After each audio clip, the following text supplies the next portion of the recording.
마음 먹기 달렸다라고 하는 말이 있습니다. 어려운 일이 닥쳤습니다. 그럼 당황이 됩니다. 쩔쩔매지요. 근데 살다 보면 이런 일이 꼭 찾아옵니다. 이런 일이 없으면 얼마나 좋겠습니까만 인생을 살다 보면 맥락 없이 찾아오는 예상치 못했던 일들이 있지요. 그때 마음을 다잡고 침착하게 그 어려운 일을 풀어나가야 합니다. 그때 이제 마음 먹기 달렸다.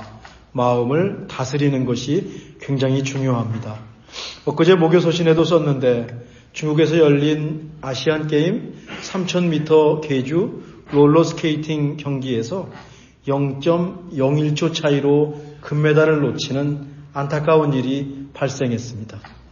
우리나라 팀의 마지막 주자가 당연히 1등인 줄 알고 저렇게 손을 번쩍 들었는데 그 틈에 대만 선수가 와서 발을 쭉 내밀면서 결승선을 먼저 통과했는데 그 차이가 0.01초. 저거 어떻게 쟀는지 모르겠습니다. 간발의 차이라고 하는데 간발보다 훨씬 작은 차이입니다. 와, 0.01초만 참았으면 금메달도 따고 군대도 면제되고 무엇보다 4년여 준비한 대회를 멋지게 마무리할 수 있었는데 정말 허무하게 우승을 내줬습니다. 와, 우리도 안타까운데 그 선수는 얼마나 마음이 상했을까요? 아마 평생 한을 갖고 살 수도 있겠다. 저는 그 선수가 너무 안타깝고 너무 불쌍해 보였습니다. 전 누군지도 모르고 저 경기가 있는지도 몰랐는데 얼른 마음을 고쳐먹고 마음을 다잡고 다시 시작했으면 좋겠다는 마음이 들어서 그 기사를 보는 순간에 저 선수를 위해서 기도해 줬습니다. 기회는 다시 찾아오겠죠.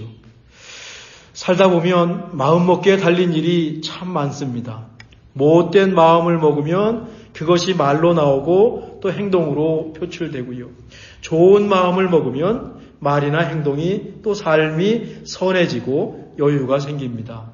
그러니까 이 마음이라고 하는 것이 얼마나 중요한지 몰라요.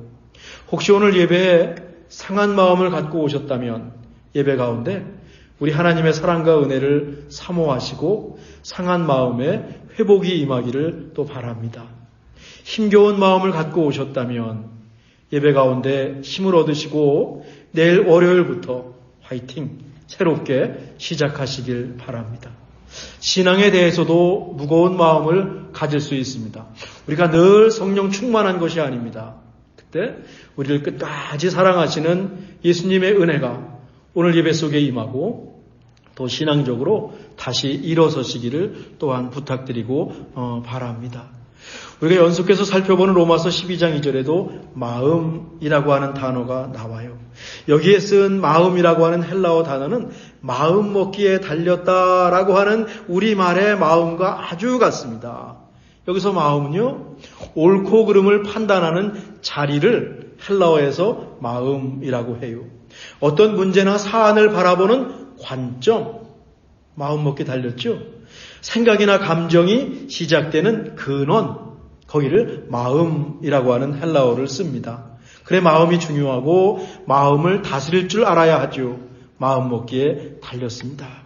오늘 만약에 마음이 좀 뒤숭숭하시다면 오늘 예배 가운데 마음을 잘 먹으시고 정렬하시고 다시 내일 새로운 한 주간 하루를 시작하셨으면 좋겠습니다. 오늘 공부할 말씀은 한 구절입니다. 오직 마음을 새롭게 함으로 변화를 받아라고 하는 말씀입니다. 변화를 받아라고 하는 말씀부터 살펴보겠습니다. 여기서 말하는 변화는 뭔가 하면 너희는 이 세대를 본받지 말고 하고 변화를 받아 하고 잘 짝을 이루는 말입니다. 세대를 본받는 것을 영어에서 conform이라고 말을 했어요. come, 함께라고 하는 말입니다. form이라고 하면 폼을 잡는다 하듯이 어떤 형태를 갖추는 것이겠죠. 헬라어의 겉모습이라고 하는 의미가 저 헬라어 단어 속에 들어가 있다고 지난주에 말씀을 드렸고요. 이 세대를 본받지 말고 세상을 본받고 사는 것은 뭔가 하면 세상의 겉모습, 세상의 유행과 풍조를 따르면서 폼을 잡는 것이 세상을 본받는 겁니다. 오늘 말씀은 이 세대를 본받지 말고 그렇게 살지 말라고 했죠. 지난주 말씀이었습니다. 반면 변화를 받아에 해당하는 영어 번역은 transform입니다. form인데요. 앞에 trans라고 하는 말이 붙어 있어요. 이 trans는 뭐냐면 A에서 B 지점으로 이동시키는 것, A에서 B로 변화시키는 그런 상태를 가리키는 것이죠. 앞에서 conform이라고 했을 때 세상과 신앙이 같이 무더기로 묻어 있습니다. transform이라고 했을 때 이 세상과 신앙이 떨어졌습니다. A와 B로 옮겨졌습니다. 바뀌었죠. 그래서 변화를 받아라고 말씀하신 겁니다. 어떻게 이렇게 트랜스폼하는 것, 컨폼이라고 하는 것에서 트랜스폼으로 옮겨갈 수 있을까? 오직 마음을 새롭게 함으로라고 했습니다. 새롭게 함으로라고 하는 이 단어 속에는요, 하나님의 창조가 포함되어 있습니다. 그러니까 마음 한번 다시 먹고 그 정도가 아닙니다. 여기는 하나님의 창조가 포함되어 있습니다. 제가 기도했듯이 흑암에 쌓여있던 혼란한 세상을 빛과 질서의 세상으로 새롭게 변화시키셨습니다. 이 새롭게 변화시킨 것은 무에서 유를 창조하신 창조다라고 말하고 있습니다. 그러니 마음을 새롭게 한다라고 하는 것은요, 우리 마음이, 우리 중심이 새롭게 다시 창조되는 것을 가리킵니다. 밧세바를 범한 후에 다윗은 하나님께 나와서 가슴을 치면서 회개합니다. 제가 쭉 시편을 읽으면서 그 예배의 부름을 갔는데 오늘 마침 또 시편 51편이 찾아왔네요. 51편 10절입니다. 제가 읽죠. 하나님이요 내 속에 정한 마음을 창조하시고, 이 창조하시고에 하나님이 하늘과 땅을 창조하시고 바라라고 하는 히브리어가 그대로 쓰였습니다. 내 속에 정한 마음을 창조해 주시고 내 안에 정직한 영을 새롭게 해 주세요. 딱 맞는 말씀입니다. 이것이 마음을 새롭게 하고 라고 하는 말씀과 정확히 맞아 돌아갑니다. 생각이 바뀌고 세상을 바라보는 관점도 완전히 바뀌는 겁니다. brand new, 완전한 새로움입니다. 그래서 성경에는 다시 태어난다, born again 이라고 하는 말을 썼죠. 새로운 인생을 사는 겁니다.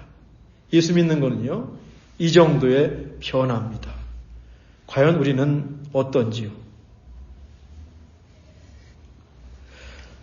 사도 바울의 에베소서 설명도 이 본문을 이해하는 데 도움을 줍니다. 에베소 4장 22절과 23절인데 너희는 유혹의 욕심을 따라 썩어져가는 구습을 따르는 옛사람을 벗어버리고 오직 너희의 심령이 새롭게 되어 하나님을 따라 의와 진리의 거룩함으로 지으심을 받은 새 사람을 입으라. 이 본문에서는요, 옛사람과 새사람을 비교하고 있습니다. 옛사람은 변화되기 전의 모습입니다. 세상과 conform, 하나가 된 모습입니다. 새 번역은 이렇게 번역했어요. 지난날의 생활 방식대로 허망한 욕정을 따라 살다가 썩어질 옛사람을 벗어버리고, 지난날에는 허망한 욕심을 따라 살았습니다. 세상과 conform, 세상을 쫓아 살았습니다. 세상과 구별되지 않았습니다. 이건 뭔가 하면 어느 순간이 되면 어이쿠 내가 무엇을 했나. 여러분 돌아보시면서 아유 내가 옛날에 그렇게 살았나? 요것은요, 요런 것들은 이 세대를 본받아 conform으로 산 겁니다.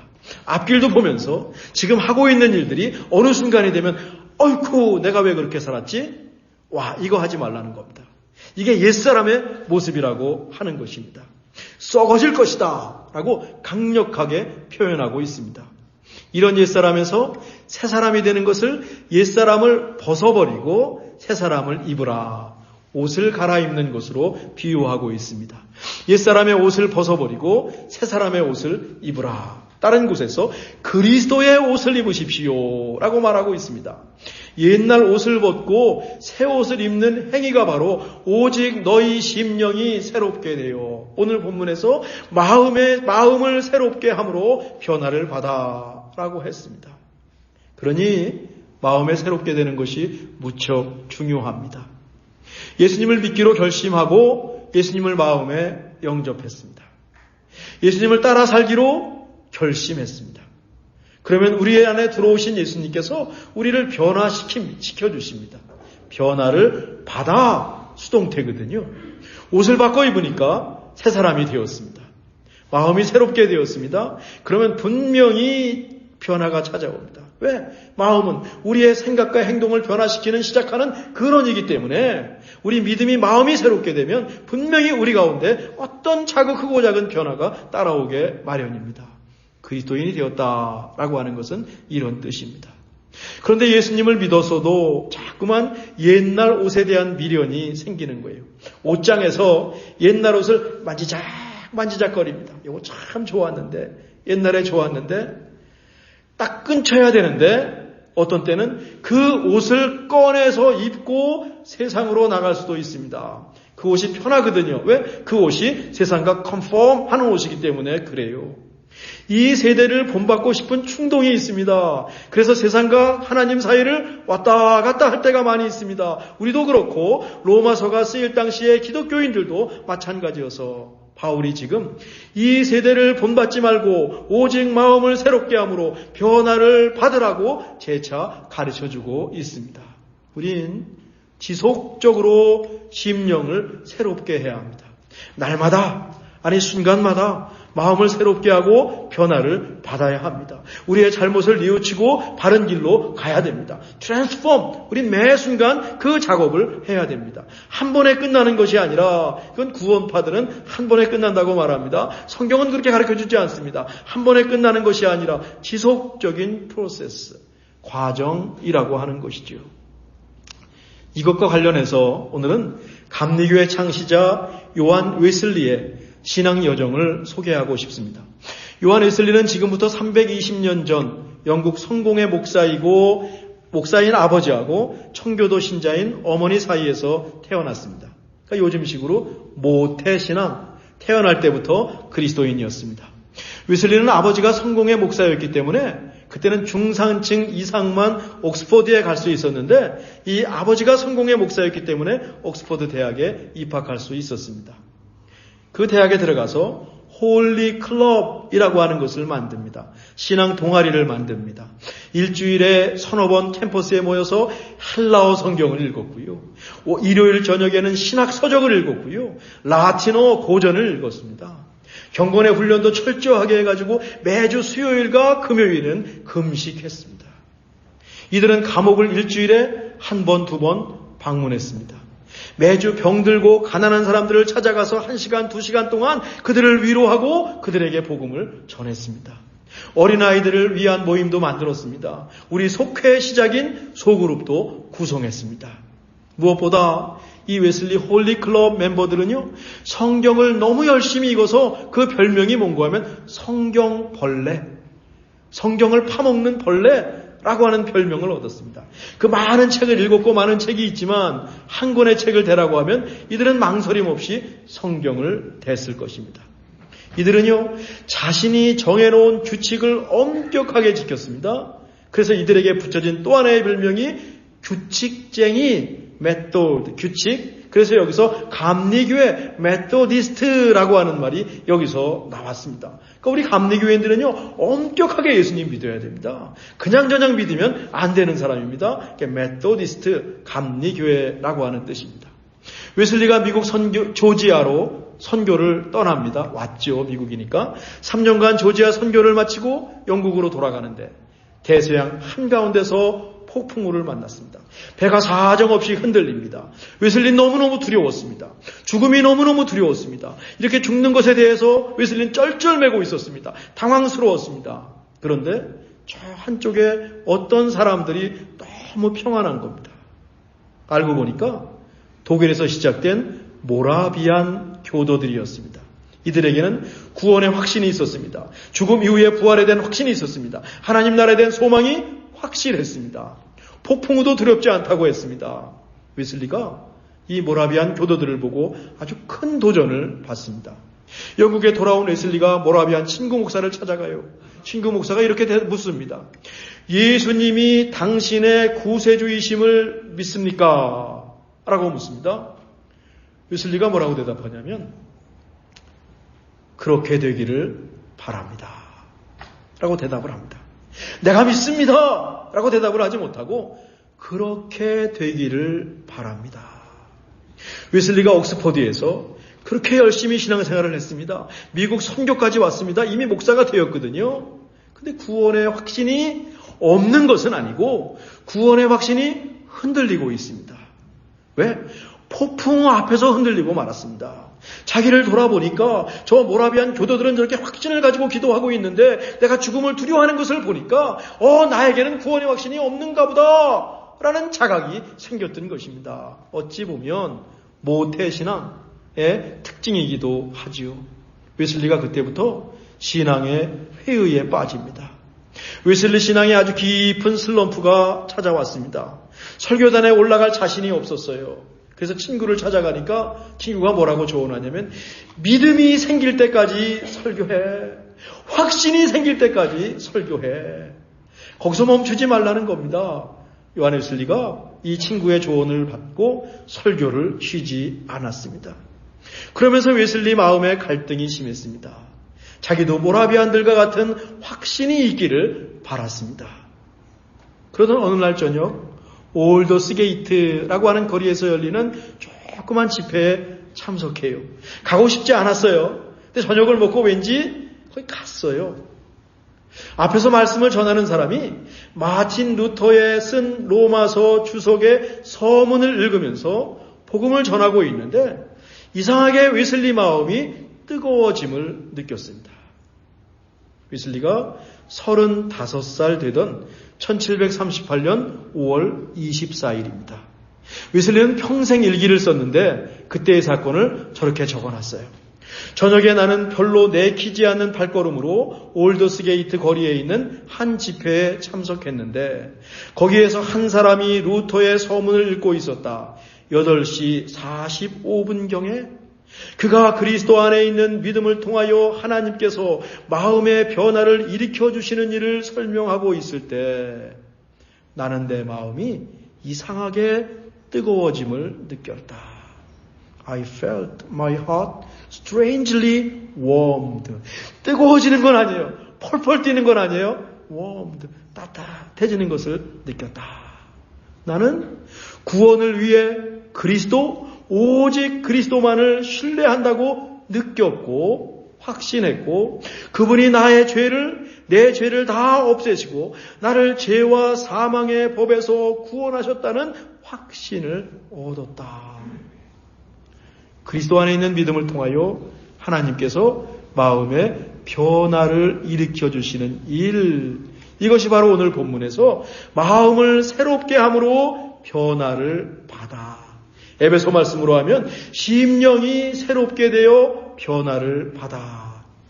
예수님을 믿을 때 하나님께서 우리를 변화시켜 주십니다. 평범하고 조촐한 집회였어요. 차분히 전해지는 말씀이었습니다. 근데 이상하게 마음이 따뜻해졌어요. 우리는요, 이런 얘기를 들으면 마음이 뜨거워지는가 안 뜨거워지는가 거기에 관심을 갖습니다. 얼마나 뜨거워져야 되는가. 더 중요한 것은 뭔가 하면 마음이 어떠하든지 자신의 죄가 사라지고 죄와 죽음의 법에서 구원되었다는 이 확신이 더 중요한 겁니다. 웨슬리는 마음이 뜨거워지는 것을 통해서 이 확신에 이르렀습니다. 어떤 사람은 그렇지 않고 아주 냉철하게 성경을 보면서 또 이 확신에 이르게 될 것입니다. 다 다양합니다. 마음이 뜨거워지는 것만이 확신에 이르는 방법은 아닙니다. 여러분 각자에 맞게 하나님은 역사하실 것이고 하나님은 여러분을 변화시켜 주실 것인데 정말 중요한 것은 뭔가 하면 확신을 가지고 예수님을 믿느냐 믿지 않느냐.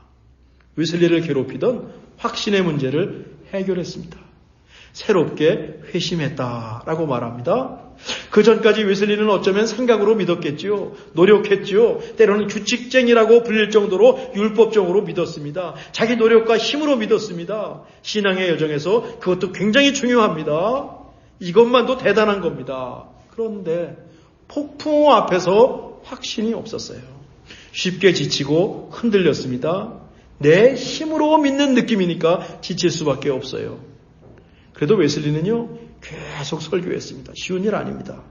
확신이 없는데 앞에나 설교한다는 것, 이거 엄청 어려운 겁니다. 목사인 저는 이해할 수 있습니다. 그래도 했습니다. 믿음의 끈을 놓지 않았다라는 겁니다. 그러다가 어느 날 저녁 작은 집회에 갔다가 마음이 뜨거워지면서 자기가 갖고 있던 신앙의 문제가 해결되는 놀라운 경험을 했습니다. 한순간에 이루어진 일입니다. 막힌 것이 뻥 뚫리는 순간입니다. 영어로 에피파니라고 하는 말도 쓰거든요. 하나님의 빛이 마음에 비치는 경험입니다. 돌베개를 베고 자던 야곱이 하늘에 이르는 사닥다리가 보이고 거기에 천사들이 오르락내리락하고 하나님께서 네가 어디로 가든지 너를 떠나지 않고 버리지 않고 너와 함께 하실 것이다 말씀하시던 그 말씀을 듣던 그 순간입니다. 잠에서 깬 야곱이 뭐라고 합니까? 여호와께서 과연 여기 계시거늘 내가 알지 못하였도다. 탄성을 부르지 않습니까? 야곱의 베델 사건이었습니다. 야곱은 형 에서를 피해서 외삼촌 집으로 피난 가던 길이었습니다. 한밤중에 하나님을 만났습니다. 웨슬리도 그의 신앙 여정 가운데 가장 깜깜한 밤을 걷고 있을 때 하나님을 만났습니다. 야곱에게 베델이 있었다면 웨슬리에게 올더스 게이트이라고 하는 거리가 있었습니다. 교회도 아니고 그냥 스트리트 거리가 있었습니다. 그렇다면 우리에게는 무엇이 있습니까? 그렇다면 우리에게는 어디가 있습니까? 야곱도 그렇고 웨슬리도 그렇고 힘들고 불확실할 때도 자기의 길을 걸어갔습니다. 멈추지 않았습니다. 뒷걸음치지 않았습니다. 치열하게 고민했고 그럴수록 하나님을 찾았습니다. 그리고 야곱은 베델에 하나님을 만났고 웨슬리는 올더스 게이트에 하나님을 만났습니다. 올더스 게이트 사건 이후에 웨슬리의 마음속에 확신은 떠나지 않았어요. 그 확신을 가지고 감리교회를 세웠습니다. 마음을 새롭게 함으로 변화를 받아 진짜 그리스도인이 되기 위해서 꼭 필요한 절차네요. 이 세대를 본받지 말고 옛사람의 옷을 벗고 새로운 옷을 입어야겠습니다. 예수님을 마음에 영접하고 끊임없이 신앙의 길을 가야 하겠습니다. 그 과정에서 웨슬리의 올더스 게이트 사건과 같은 일생일대의 커다란 회심을 경험할 수 있습니다. 또 크고 작은 은혜를 경험하면서 살아갑니다. 이것이 우리가 걷는 신앙의 순례길입니다. 새로운 사람으로 변화되고 날마다 새로운 삶을 사는 행복하고 경이로운 길입니다.